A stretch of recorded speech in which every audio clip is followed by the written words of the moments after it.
Target naman ng Bureau of Corrections na maging PEZA zone o economic zone ang mga bilangguan sa bansa para makahikayat ng milyong-milyong investments. Yan ang ulat ni Luisa Irispe.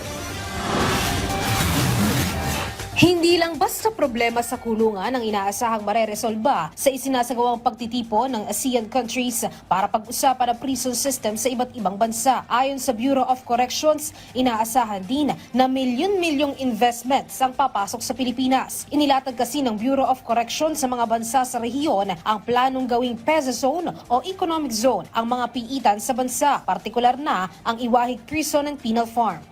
After this conference, I was told by the PEZA Director General that investors will be coming in from Thailand, from Singapore and other countries because they want to also invest in the Philippines. Makabagong kulungan ang gagawin sa Iwahig. Ang plano ng Bucor sa 28,300 na ektarya ng lupa, karamihan gagamitin na para maging taniman ng mga produktong pang-agrikultura, fisheries at iba pa. Kaya sa tulong ng mga papasok na investment, magiging food security hub ang Iwahig. Number one, yung food security. Yun talaga ang problema ng bansa. Because of climate change, we need really to make sure that we produce the food that we need. No? So this will be a hub for aqua and agricultural products. Ililipat naman na ang mga persons deprived of liberty mula New Bilibid Prison papuntang Iwahig at iba pang regional facility at sila mismo tutulong din sa pagtatanim, pangangalaga ng mga hayop at aquaculture. Sabi ng Bucor, benepisyo naman ng PDLs dito, sapat na pagkain at trabaho na pwede nilang magamit pagkalaya. We want the PDLs to be relevant. We want the PDLs to be as early as now to be able to contribute something to the society. And when the time comes na ngayon may GCTA na ang dami ng laya, they are prepared to have a reintegration program.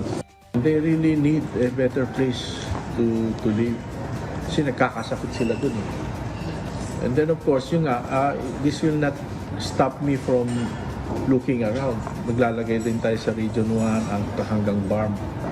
But we really have to get out of Metro Manila because really our position there is untenable. Para naman sa New Bilibid Prison, dahil nga mawawala na ang mga PDLs, ang plano ng Bucor, paupahan na ang lupang ito. Tulad ng ginawa nila sa Davao Penal Colony ngayon na kumikita na ang dating natutulog na lupa ng 20 million pesos kada buwan. Imagine kung lahat ng regions, we earn at least 20 million a month. We have about 17 regions. So, ano na yun? Magkano yun? Malaki na yun. Almost 300 million a month nakaka-generate kami ng income.